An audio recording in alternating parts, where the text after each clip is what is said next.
Nah ini tadinya lempeng seperti ini atau berdiri tegak. Ini baru 1 hari saya semprot, ini sudah mulai merunduk atau sudah terlihat KO ya. Dia harus benar-benar basah si rumputnya ini.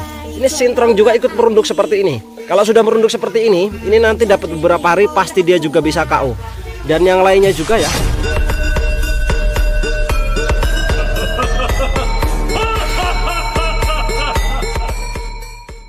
Jangan lupa like and subscribe Abang Gingsul. Halo guys, welcome to back my channel. Balik lagi bersama saya Abang Gingsul. Nah jadi di video kali ini saya akan membasmi rumput ya. Nah jadi rumput yang akan saya basmi ini termasuk salah satu rumput yang lumayan bandel di kalangan para petani. Nah guys, jadi mungkin di lahan teman-teman ini ada ya rumput yang seperti ini. Nah ini dia, ini kalau tempat saya ini rumput berdaun ganja. Karena ini agak-agak mirip ya dengan daun ganja. Nah jadi rumput yang seperti ini biasanya ini susah matinya ya. Dihantam dengan obat bakar apapun ini juga biasanya ada yang nggak mati ya. Tetapi ini baru kemarin saya semprot dan ini baru 1 hari ini sudah terlihat merunduk seperti ini. Nah ini tadinya lempeng seperti ini atau berdiri tegak. Ini baru 1 hari saya semprot, ini sudah mulai merunduk atau sudah terlihat KO ya. Nah jadi akan saya spilkan obatnya seperti apa. Oke teman-teman, jadi ini dia obat yang saya pakai untuk membunuh si rumput berdaun ganja tadi. Nah jadi yang pertama di sini ada vulgar. Sebenarnya yang paling ampuh ini si vulgarnya ini guys. Nah ini dia, ini kekuatannya 865 SL dan yang satunya obat bakar. Nah ini namanya Crestara. Oke kita lanjut ke dosisnya. Untuk tangki yang berkapasitas 16 liter seperti punya saya ini saya kasih dosis vulgarnya ini satu tutup ini ya, satu tutup vulgarnya, dan si Crestaranya ini satu tutup setengah. Nah ini satu tutup, ini setengah ya. Kalau mau 2 tutup juga ndak apa-apa ya, tetapi kalau misalkan mau ngirit satu tutup setengah juga oke. Yang penting ada campuran vulgarnya ini. Dan juga harga vulgar dan harga Crestaranya ini terjangkau kok untuk petani-petani biasa ya. Jadi Anda bisa mencobanya ya. Dan jika teman-teman juga ingin mencoba obat yang saya gunakan tadi, teman-teman tinggal cek link yang ada di deskripsi video ini. Link Shopee-nya saya cantumkan di deskripsi ini. Teman-teman tinggal klik saja, itu nanti langsung masuk ke aplikasi Shopee-nya dan langsung tertuju ke obat yang saya gunakan tadi. Atau teman-teman tinggal klik saja di bagian pojok kiri HP teman-teman, di situ ada gambar produknya ya. Itu juga sama, langsung tertuju ke link Shopee-nya. Dan harganya juga ini lumayan terjangkau di kalangan-kalangan para petani. Oke, kita akan masukkan ke dalam tangki sini vulgarnya satu tutupnya dan Crestaranya ini satu tutup setengah ya. Ini yang setengahnya. Oke, di sini ini sudah penuh seperti ini ya. Ini sudah penuh, sudah mumpruk dan ini akan kita tutup menggunakan tutupnya seperti ini. Oke, jadi untuk penyemprotannya ini usahakan ini basah ya. Mengenai si rumput berdaun ganjanya ini sampai basah.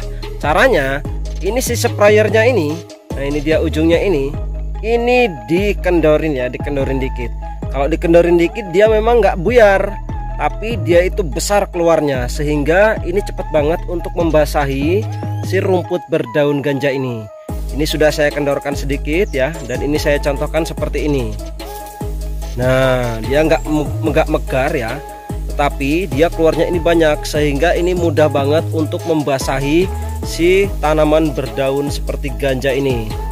Dan satu lagi untuk penyepraiannya itu di pagi hari. Khawatir kalau misalkan sore hari nanti tidak ada panas, belum ada 1 jam dia terkenanya, khawatir nanti tidak mati.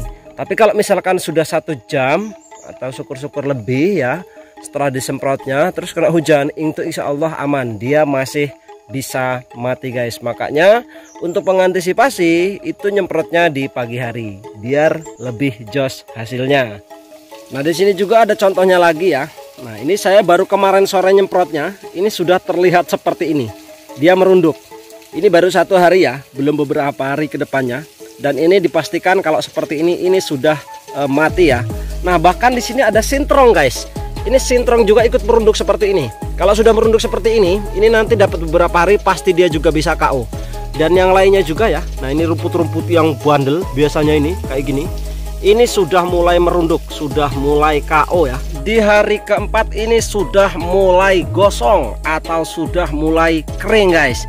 Ini baru keempat, belum lagi kalau misalkan sudah sampai seminggu. Kalau misalkan sudah sampai seminggu, ini bisa mati sampai ke akar-akarnya. Bahkan di sebelahnya juga dan di sebelah-sebelahnya juga ini sudah mulai pada mengering. Dan ini jika sudah sampai 1 mingguan dipastikan mati sampai ke akar-akarnya. Oke guys, jadi ini ada hal satu lagi yang sangat-sangat penting ya. Jadi ketika kita menggunakan produk-produk kimia untuk membasmi rumput, itu kita sama saja sedang merusak tanah ya. Jadi si tanah ini efeknya nantinya akan gersang atau akan keras ya jika tidak kita perbaiki. Jadi ketika kita bisa merusak, kita juga harus bisa memperbaiki. Nah, hal yang saya lakukan untuk memperbaiki tanah ketika saya sering banget menggunakan produk kimia untuk membasmi rumput, yaitu menaburi kapur dolamit 1 tahun sekali ya. Jadi dalam 1 tahun saya menaburi kapur dolamit itu bisa 1 kali atau 2 kali. Saya tabur di awal musim penghujan dan di akhir musim penghujan, tepatnya sebelum melakukan pemupukan. Nah guys, jadi yang saya maksud untuk menaburi kapur dolamit itu tidak seluruh lahannya ya, tetapi ini di sekeliling tanamannya.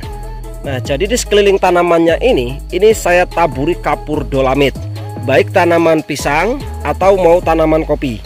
Ini saya taburi kapur dolamit secara melingkar ya. Ini agak luasan saya taburinya. Nah, jadi supaya apa? Jadi supaya tanah yang ada di samping-samping tanaman ini itu tidak rusak atau tidak mengeras karena efek keseringan menggunakan produk-produk kimia, baik itu obat rumput atau pupuk kimia yang lainnya. Nah, jadi si kapur dolamit ini bisa memperbaiki sifat tanah yang telah rusak akibat terlalu keseringan menggunakan produk-produk kimia. Jadi teman-teman juga bisa mencobanya ya. Jika teman-teman terlalu sering menggunakan produk-produk kimia, teman-teman bisa taburi kapur dolamit di sekeliling tanamannya tersebut di awal musim penghujan dan di akhir musim penghujan sebelum melakukan pemupukan. Insya Allah, walaupun kita keseringan menggunakan pupuk kimia, walaupun kita bisa merusak tanah, tetapi kita bisa memperbaikinya lagi menggunakan si kapur dolamit. Jadi si kapur dolamit ini selain bisa menetralkan pH tanah, dia juga bisa memperbaiki struktur tanah yang telah rusak karena keseringan menggunakan produk-produk kimia. Dan selanjutnya yaitu ada kohe kambing. Jadi selain kapur dolamit, saya juga menggunakan kohe kambing yang sudah difermentasi untuk memperbaiki sifat tanah yang telah rusak atau terlalu sering menggunakan produk-produk kimia. Jadi manfaat kohe kambing ini selain menjadi pupuk bagi si tanaman, ini juga bisa membuat faktor tanahnya ini menjadi gembur, tidak mengeras. Apalagi kalau misalkan kita mengaplikasikannya itu sangat banyak, itu maka semakin bagus. Yang penting kohe kambingnya ini harus difermentasi secara matang. Jangan yang masih baru keluar dari kandang lalu kita aplikasikan, itu jangan ya. Nah, buat teman-teman juga yang belum tahu bagaimana cara fermentasi kohe kambing secara matang, saya juga sudah buatkan full video lengkapnya ya. Link video lengkapnya saya cantumkan di deskripsi yang ada di video ini. Jadi intinya ketika kita bisa merusak tanah, kita juga harus bisa memperbaiki si tanah tersebut. Dan teman-teman bisa meniru atau mencontoh cara-cara yang saya gunakan tadi untuk memperbaiki tanah yang keseringan menggunakan produk-produk kimia. Dan mungkin sampai sini saja ya untuk pertemuan kita di video kali ini. Mudah-mudahan pengalaman yang saya bagikan bermanfaat bagi teman-teman. Dan apabila ada yang salah mohon dibenarkan, dan apabila ada yang kurang mohon ditambahkan, karena saya juga masih sama-sama pemula. Dan apabila video ini bermanfaat, silahkan share sebanyak-banyaknya. Dan jangan lupa like, comment, share, and subscribe channel YouTube Abang Insul. Saya Abang Insul, mohon maaf bila itu taufiq wal hidayah. Wassalamualaikum warahmatullahi wabarakatuh.